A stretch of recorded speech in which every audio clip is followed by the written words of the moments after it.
KBS 대전 생생뉴스. 여러분 안녕하십니까? 5월 21일 화요일 KBS 대전 생생뉴스 방석준입니다. 오늘은 24절기의 하나인 소만입니다.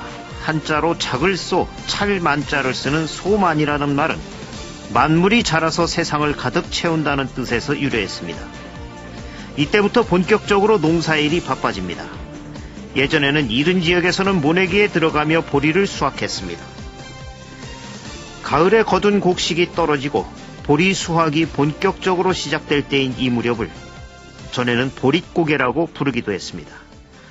지금은 그렇지 않지만 1960년대까지만 해도 대부분의 백성들은 이 보릿고개를 넘기기 위해 초근 목피의 생활을 해야 했습니다. 그러다가 햇보리를 수확해 보리밥이라도 해먹을라 치면 세상을 다 얻은 것 같았습니다. 어르신들에게는 이제 추억담이 됐지만 당시에는 정말로 험한 계절의 고개였습니다. 요즘 우리 국민들은 또 다른 보릿고개를 겪고 있습니다. 정치권의 무책임으로 인한 민생의 보릿고개입니다. 국민은 어려운데 많은 민생 관련 법안을 수확해야 할 국회는 몇 달째 헛바퀴만 돌고 있습니다. 말로는 국민을 위한 것이라지만 속을 들여다보면 당리당략이 원인인 경우가 많습니다. 국민들도 그 정도는 다 알고 있습니다. 어젯밤 3당 원내대표가 기자들의 카메라 앞에서 마신 맥주가 거품만 일고 그냥 끝나지 않기를 바랍니다. 소만을 맞아 국회도 민생 농사일 좀 시작해야 합니다. 막걸리만 마시고 모는 안 씹는 배짱이 국회가 되면 안 됩니다. KBS 대전 생생뉴스, 먼저 이 시각 헤드라인 뉴스입니다. 한화토탈 대산공장 유증기 유출 사고 이후 병원을 찾은 환자가 600명을 훌쩍 넘어섰습니다. 또 이번 사고로 유해물질 110톤이 유출된 것으로 나타났는데 늑장 신고 논란이 일고 있습니다. 서산지역 노동시민사회단체는 한화토탈 공장의 재가동 중단과 사고조사위원회 구성을 요구했습니다. 이런 가운데 서산 대산공단에서는 또 화재가 발생했습니다. 어제 오후 6시 50분쯤 현대 오일뱅크 공장 내 현대케미칼 유류 분리탑에서 불이 났습니다.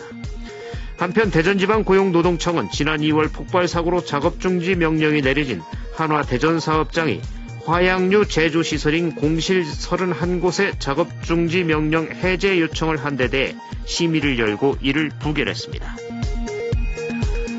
지난 13일 공주에서 30대 우체국 집배원이 심장마비로 숨진 것과 관련해 전국 집배노동조합은 어제 공주 우체국 앞에서 결의대회를 열고 과로사로 인한 순직 인정과 책임자 처벌, 무료노동 즉각 중단을 촉구했습니다. 대전지방경찰청은 프로축구단 대전시티즌 선수 선발에 개입해 특정 선수를 추천하는 등 업무를 방해한 혐의로 김종천 대전시의회 의장을 이번 주 피의자로 소환해 조사합니다. 어제 대전의 첫 수소 충전소가 문을 열었습니다. 그동안 충전소가 없어 수소차를 사고도 집에 세워뒀던 분들에게는 반가운 소식입니다. 하지만 아직도 충전소가 턱없이 부족해 수소차 활성화까지는 갈 길이 멉니다. 최근 어르신 운전자들의 교통사고가 논란을 빚고 있는 가운데 지역에서도 고령 운전자의 사고가 잇따르고 있습니다. 이에 따라 각 지자체마다 어르신들의 운전면허 반납을 유도하고 있지만 실적은 아직 미미합니다. 비닐하우스 등 밀폐형 보온시설에서 1급 발암물질인 라돈이 기준치 이상 검출돼 주의가 요구된다는 주장이 나왔습니다. 2,000명이 넘는 사람들이 동시에 투약할 수 있는 필로폰을 갖고 있던 마약 판매 일당이 경찰에 붙잡혔습니다. 이들은 주로 클럽에 드나드는 외국인들을 대상으로 마약을 팔았고 직접 투약기구를 만들기도 했습니다. 이 시각 헤드라인 뉴스였습니다.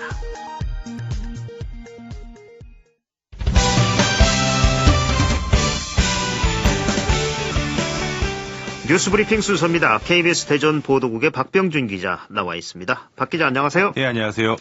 한화토탈 유증기 유출 사고 뉴스부터 얘기를 해보죠. 네. 박 기자, 네. 유증기 유출 사고 이후 병원을 찾은 환자가 600명을 훌쩍 넘었다고요. 네, 그렇습니다. 어떻게 된 건지 이게 사고가 나서 그 시간이 지날수록 더 늘고 있는데 네. 지난 17일 사고 발생 이후 주말까지 320명이 진료를 받았는데 어제 또 추가로 320여 명이 두통과 메스꺼움을 호소해서 병원 치료를 받았습니다. 그러니까 한 40명, 50명이 되는 건데 네. 이들 환자 대부분은 그 협력업체 직원 또 인근 마을 주민들로 확인이 됐습니다. 네, 환자가 하루 만에 배로 늘은 거군요. 그렇습니다. 예. 그런데 하나토탈 측이 신고를 늦게 한 정황도 드러나고 있다고 하죠? 그렇습니다. 유증기가 처음 목격된 건 지난 17일 오전 11시 45분쯤인데 회사 측은 40여 분 뒤인 12시 30분에 소방서에 유증기 유출을 신고했고 네. 서산시도 발생 1시간이 넘어서 사고 사실을 파악을 했습니다. 맹정호 서산시장은 어제 이렇게 밝혔는데 1차 사고 발생 후에 시청에서 확인 전화를 하기까지 신고가 아예 없었고 2차 사고 때에도 아무런 보고가 없었다 이런 식으로 밝혔습니다. 예, 유해 화학 물질이 유출됐을 때는 주변에 빨리 알려서 피해를 줄여야 하는데 그렇습니다. 이 하나토탈은 왜 이렇게 신고를 늦게 했다는 겁니까? 네, 회사 측은 초기에 자체 소방대로 처리가 가능할 것으로 판단해서 신고가 늦어졌다라고 해명을 했습니다. 네. 하지만 이번 사고로 유출된 유해 물질은 110톤 정도로 탱크 온도를 낮추기 위해 소화액을 탱크 내부로 주입하는 과정에서 유증기 유출이 좀 증가했다고 밝혔는데요. 네.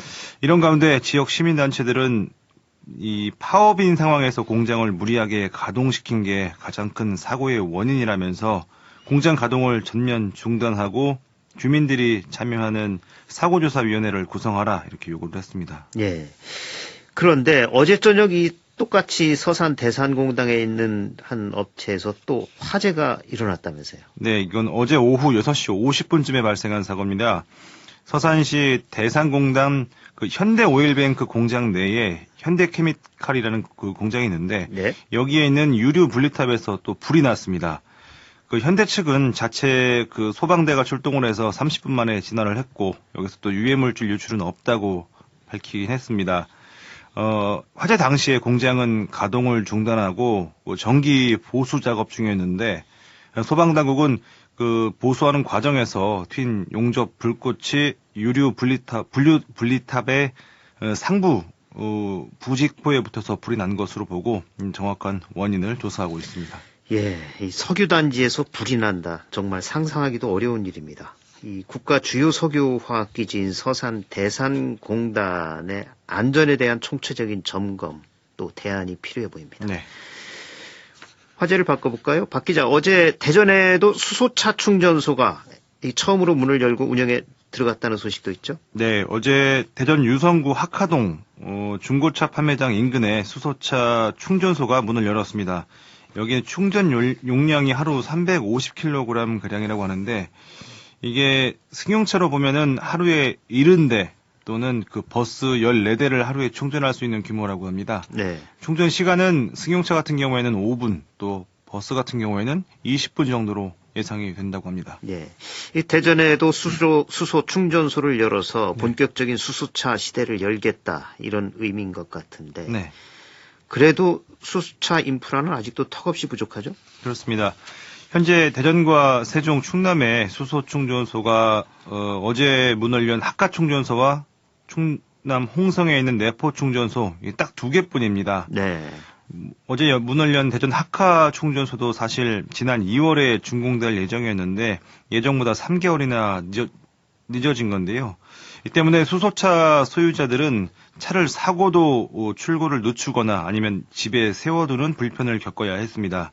게다가 이번에 문을 연 학하 충전소 같은 경우에는 화요일부터 토요일 오전 9시부터 오후 6시까지만 운영하기 때문에 물론 일반 승용차하고 비교하면 연료 충전이 여전히 좀 불편한 게 사실입니다. 예, 이 중앙정부와 지방정부가 정책적으로 수소차 운행을 확대한다고 외쳐왔는데 기반시설 설치가 왜 이렇게 더딘 겁니까? 결국은 돈 문제하고 주민 설득이 좀 필요하기 때문인데 충전소 한 곳을 짓는데 무려 30억 원가량이 들다 보니까 이게 좀 확충이 쉽지가 않고요. 또 이게 원료 이동 문제 또 그리고 폭발에 대한 우려가 여전히 있어서 주민 반대가 상대적으로 심한 게 사실입니다. 물론 수소차 활성화를 위해서는 충전소 확충이 시급한 상황인데 대전시와 충남도는 5년 안에 충전소를 30곳까지 늘리고 원활한 연료 공급을 위해서 자체적인 수소연료 개발도 좀 준비 중이다 이렇게 밝혔습니다. 예. 기존에 세워진 충전소라도 좀 매일 운영해서 그 효율을 높일 수는 없는 건지, 또 이 그린벨트 등의 충전소를 세울 수는 없는 건지, 참 빨리 대책이 나와야겠습니다. 네. 2,000명이 투약할 수 있는 필로폰을 소지하고 판매한 일당이 경찰에 붙잡혔다는 소식도 있죠. 네. 그런데 이 일당들이 처음에는 마약을 공짜로 줬다면서요. 그렇습니다.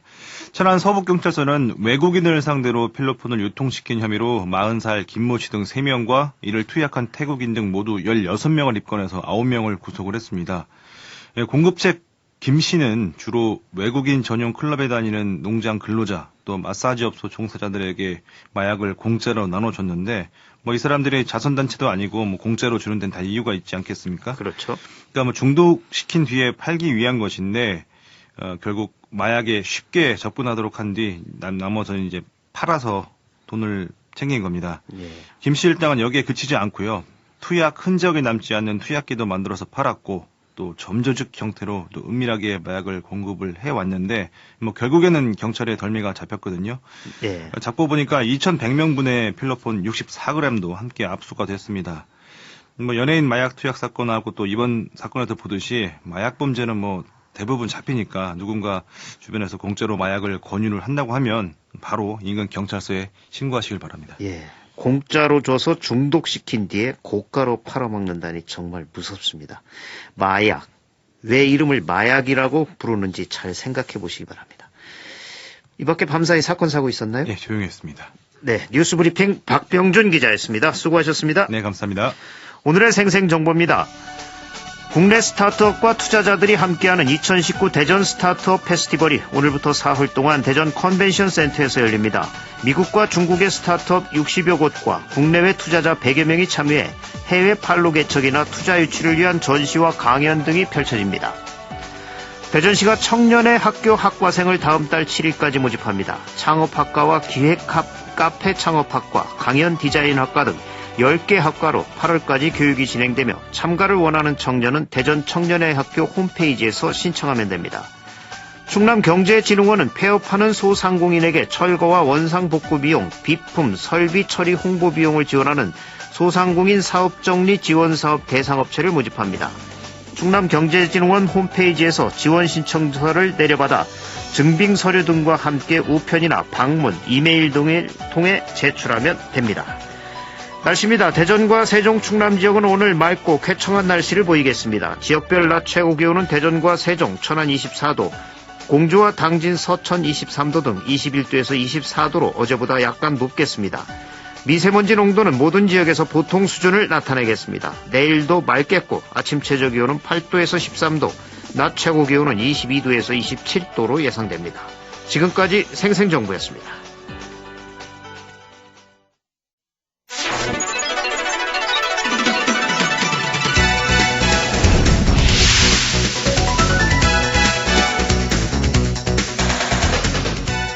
생생한 뉴스, 깊이 있는 이슈 분석. 여러분은 지금 방석준 앵커와 함께하는 KBS 대전 생생뉴스를 듣고 계십니다. 충남농업기술원이 관상용 꽃뼈를 개발하는 데 성공했습니다. 2012년 국내 첫 관상용뼈인 자관뼈를 개발한 지 7년 만입니다. 이번에 개발된 꽃뼈는 입에 분홍색, 자색, 흰색 줄무늬가 있는 관상용 신품종으로 색깔을 구분해 재배할 수 있는 특성이 있어서 논의 그림이나 논 글씨 등에 이용할 수 있을 것으로 기대를 모으고 있습니다. 오늘 생생 인터뷰에서는 관상용 뼈 개발과 관련해 충남농업기술원 작물연구과 정종태 팀장과 말씀 나눠보겠습니다. 정종태 팀장님 안녕하십니까? 예, 안녕하십니까? 네. 예, 오늘 소만입니다. 농사일이 본격적으로 시작된다는 절기죠. 앞으로 바빠지시겠습니다. 예. 네, 충남농업기술원이 7년 만에 다시 관상용 꽃뼈 개발에 성공해서 화제를 모으고 있는데 먼저 이번에 개발에 성공한 꽃뼈가 무엇인지 설명을 해주시죠. 예, 2012년에 전국 최초로 관상용 뼈인 충남 1호를 개발했는데요. 네. 충남 1호는 이삭의 색깔이 검정색 계열이었습니다.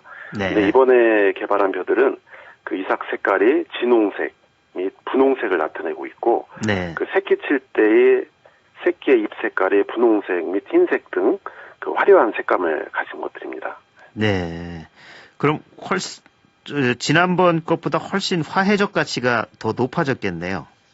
예, 이게 새끼 칠 때하고 이삭 팰 때의 색감을 그 동시에 볼 수 있는 그런 벼들입니다. 예. 그리고 지난번 벼는 흑색의 이삭이었는데 지금은 이제 붉은색 계통의 색깔이 나온다. 예. 네, 맞습니다. 예, 훨씬 아름답겠습니다.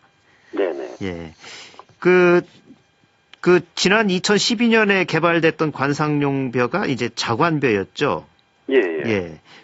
그리고 이번에 또 다시 꽃벼를 개발을 하셨는데 왜 네. 관상용 벼 개발을 하고 계신지 그 이유도 궁금하네요. 예, 우리 충남 농업기술원의 그 벼 6종 목표는 그 소비자들이 선호하는 맛있고 네. 품질이 우수한 그 쌀을 만드는 것입니다. 특히 이제 충남에 특화할 수 있는 유생미, 밥쌀용 품종을 주로 육성을 하고 있는데요. 네. 사실은 이런 와중에 그 얘네들이 좀 나온 것입니다. 예, 돌연변이로 나온 겁니까? 처음엔. 그 품종을 육성하는 과정 중에 예. 그 이파리나 이삭의 색깔이 예사롭지가 않아서 그 눈여겨보게 되었고, 예. 그 이들을 그 식용 외에 다른 용도로 이용할 수 있다는 생각을 하게 돼서 관상용으로 육성을 하게 된 것입니다. 예.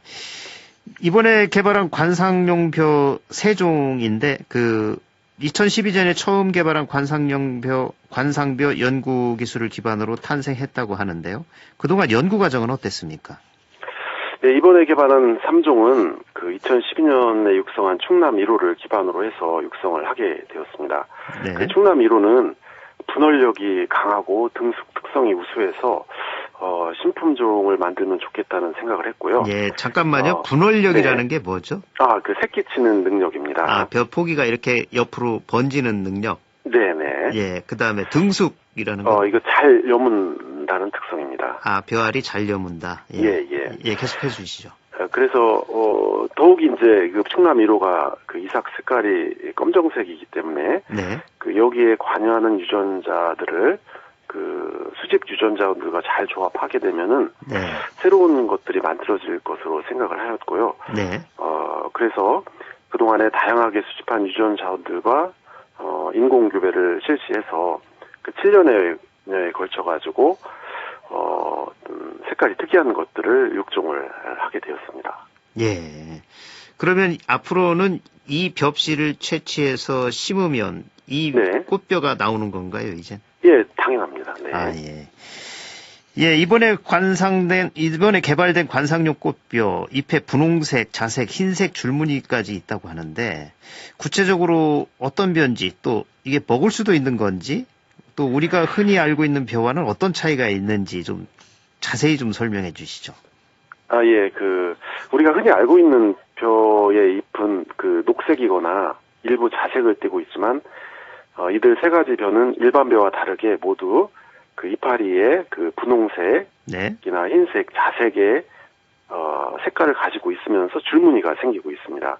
예. 그래서 이 육성 목표가 색감에 초점이 맞춰져 있기 때문에 사실상 그 일반 벼에 비해서 이제 농업적 형질들이 예. 좀 열악한 편입니다. 물론 이제 이들에게서 생기는 쌀을 먹을 수는 있는데 예. 일반 벼에 비해서 이제 수량이라든가 이런 거 떨어지기 때문에 예. 농가들이 선호하기는 좀 어려울 것으로 보입니다. 예. 그러면 이 쌀도 색깔이 있나요? 예, 저기 한 가지는 색깔이 있습니다. 예. 예. 특히 이 꽃벼는 색깔을 구분해서 재배할 수 있는 특성이 있어서 논에 그림을 크게 그리거나 또 글씨를 쓴다든지 뭐 이런 것들이 가능할 것 같은데 어떻습니까?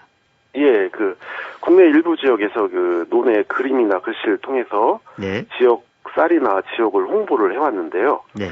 그동안의 논 그림이나 글씨에 이용한 벼 품종은 잎이 노란 황도나 잎이 자색 계열인 자도를 주로 이용해왔습니다. 예. 일본에서는 잎이 흰색인 것과 붉은색 계열도 있는데 모두 이파리의 색깔을 이용하고 있었습니다. 그런데 우리가 만든 이 꽃벼는 네. 이삭의 색깔이 기존에 만들어진 검정색 외에 진홍색, 분홍색 등도 나타낼 수가 있어가지고 네. 이삭이 나온 이후에 새로운 색감을 연출할 수 있는 그런 특징이 있습니다. 예. 예, 그 충남의 쌀을 홍보하기 위해서 이렇게 논에 네. 좋은 디자인을 하거나 글씨를 이렇게 벼로 써놓고서 드론으로 찍으면 굉장히 보기가 좋을 것 같습니다. 예, 맞습니다. 네. 예, 각 시군별로 좀 했으면 좋겠네요. 예, 예. 그리고 이 꽃뼈는 이양뒤 높은 새잎의 색깔이 화려해서 화분에 심으면 난초 대용으로도 부족함이 없다면서요. 예, 사실 그 자라고 있는 벼를 그 화분에 심어가지고 이렇게 두고 보면은 네. 그 벼 이파리의 곡선이라든가 그 형태가 난초 못지않게 그 매우 운치가 있습니다. 네. 네. 더욱이 이제 우리가 만든 그 새 종은 줄무늬가 있고요. 네. 그 색깔을 가진 새끼가 이렇게 치게 됩니다. 네. 그냥 그 녹색의 잎이 아닌 갑자기 그 선명한 분홍색이라든가 진분홍색, 흰색을 가진 그 잎들이 돋아나는 모습을 보게 되면은 그 매우 신비로운 느낌을 주게 됩니다. 그래서 네. 화분에 옮겨가지고 창가에 이렇게 물을 주면서 관리하게 되면은 난초보다도 더 아름다운 모습을 충분히 좀 감상할 수 있지 않을까 생각을 하고 있습니다. 네. 그 화분에 키우기가 어떻습니까? 쉬운가요? 예, 그 벼는 기본적으로 물만 어느 정도만 보충이 되고요. 예. 그다음에 그 밑에 이제 영양분을 예. 비료를 조금 주게 되면은 예. 크게 어려운 점은 없습니다. 예. 아직은 민간에서 이 벼 포기를 구하기는 어렵죠. 현재는. 예, 아직 종자 생산을 더 해야 되는데요. 지금 예. 이제 개발 단계이기 때문에 예. 조금 더 기다려 주셔야 되겠습니다. 예. 빨리 좀 시중에서 쉽게 이 벼 종자를 구할 수 있으면 좋겠습니다. 예, 알겠습니다. 예. 네. 이번에 개발된 관상용 벼 외에도 그 개발 단계에 있는 다른 꽃벼들도 있는지 궁금하네요. 예, 뭐 저희들이 개발 중에 있는 거 한 가지 소개해 드린다면은 그 예. 벼가 익은 그 들판을 우리가 황금 벌판이라고 하잖아요. 예. 근데 사실 벼 이삭색은 밋밋한 황색이라고 할 수 있는데 그 저희가 개발 중인 벼는 이삭색이 매우 진하고 또 황금색을 띠는 예. 그런 어떤 독특한 색감을 가지고 있는 것들도 지금 개발 중에 있습니다. 예. 이 황금색 벼는 언제쯤 나올 것 같아요? 한 2, 3년이나 그 정도 예. 뒤에 나올 것 같습니다. 예. 네. 아무래도 교배를 해서 또 키우고 한 세대가 지나고 뭐 이렇게 해야 되기 때문에 시간이 많이 걸리는 거겠죠. 네, 이미 이제 거의 고정 단계에 있는데요. 예. 이제 어느 정도 완전히 고정되기 위해서는 조금 시간이 더 필요하겠습니다. 예. 이런 것을 보면 그동안 우리는 벼 하면 주식, 쌀을 생산하는 작물로만 생각을 해왔는데 이젠 이게 관상용으로도 개발이 되고 있어서 이 농업도 좀 다양하게 변화하고 발전해 가갈 수 있다 이렇게 보여지는데요. 이번에 그 의미 어떻게 보시나요? 예, 뭐 하나의 종자가 세계를 바꾼다는 말처럼 네. 그 신품종을 만들게 되면 새로운 어떤 블루오션이 열리게 되는데요. 네. 관상용 벼 개발을 통해서 어떻게 보면 논그림이나 논글씨를 더욱 아름답고 풍성하게 할 수 있고요. 네. 축제장이라든가 관광지에 경관을 아름답게 조성할 수 있고, 그 학교의 체험학습이라든가 화분 재배용으로 유용하게 그렇게 이용할 수 있을 것이라고 생각이 되고 있습니다. 네. 특히 이제 관상용 벼는 어린 학생들이 더욱 벼를 친숙하게 대할 수 있게 하고 쌀의 소중함을 일깨울 수 있는 중요한 소재라고 생각이 되고 있습니다. 말씀하신 대로 지금 시대가 급변하고 있고 소비자들의 그 욕구도 매우 다양해지고 있고요. 하여튼 뭐 저희들이 할 수 있는 것들은 이런 부분을 충족할 수 있는 그런 우수한 신품종을 만들어서 어떤 새로운 소비 시장을 만들 수 있도록 그런 노력을 열심히 좀 하려고 좀 생각하고 있습니다. 예. 사실 전라북도 고창의 청보리밭에 가보면 이 경관농업이 얼마나 중요한 건지 피부로 느낄 수 있지 않겠습니까? 예. 예. 이번에 이 꽃벼 개발로 우리 충청남도에도 경관농업이 좀 본격화됐으면 하는 그런 바람도 있습니다. 예. 예. 그리고 오늘은 서산간척지에 염해의 강한 벼 품종을 이양할 예정이라고 하는데 그 내용도 좀 간단히 소개를 해 주실까요? 예, 우리 충남에는 간척지에 이제 벼를 재배하고 있는데요. 네. 그 면적이 한 그래도 꽤 됩니다. 10,000헥타르가 넘고 있는 것을 알고 있는데요. 간척지다 보니까 염농도가 높아가지고 네. 최근 들어 계속되는 가뭄으로 인해서 큰 피해를 좀 입고 있습니다. 그래서 그렇죠. 우리 기술원에서는 기존에 만들어진 그 품종들 중에서 그 염에 강한 품종을 그 선발을 하거나 네. 또는 지금 새롭게 염에 강한 품종을 개발하는 일을 좀 추진을 하고 있습니다. 네. 그 이외에도 이제 우리 충남의 기후 조건을 반영한 그 충남 특화쌀 품종을 만들기 위해서 지금 뭐 밥살용, 특수미, 사료용 품종 등 그 새로운 충남쌀 개발을 위해서 지금 열심히 지금 노력을 좀 하고 있습니다. 네. 충남농업기술원 작물연구과 정종태 팀장이었습니다. 오늘 말씀 고맙습니다. 예, 고맙습니다. 지금까지 관상용 벼 개발과 관련해 충남농업기술원 작물연구과 정종태 팀장과 말씀 나눴습니다.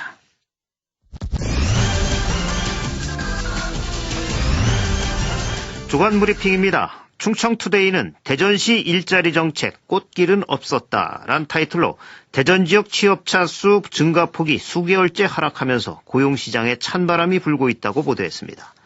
금강일보는 금융사기 불법 금융 먹잇감된 청년들이란 제목으로 학자금 대출, 생활비 등으로 자금난에 빠진 청년들을 겨냥한 불법 대출이나 각종 금융사기가 늘어나고 있다고 전했습니다.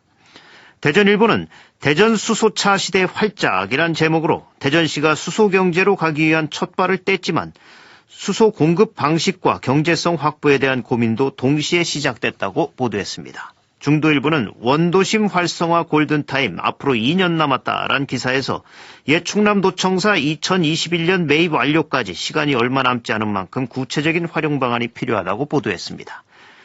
KBS 대전 생생뉴스 기술의 송환, 구성 조미연, 제작과 진행의 방석준이었습니다. 5월 21일 화요일 방송 여기서 마칩니다. 행복하고 평화로운 하루 보내시기 바랍니다. 내일 다시 뵙겠습니다.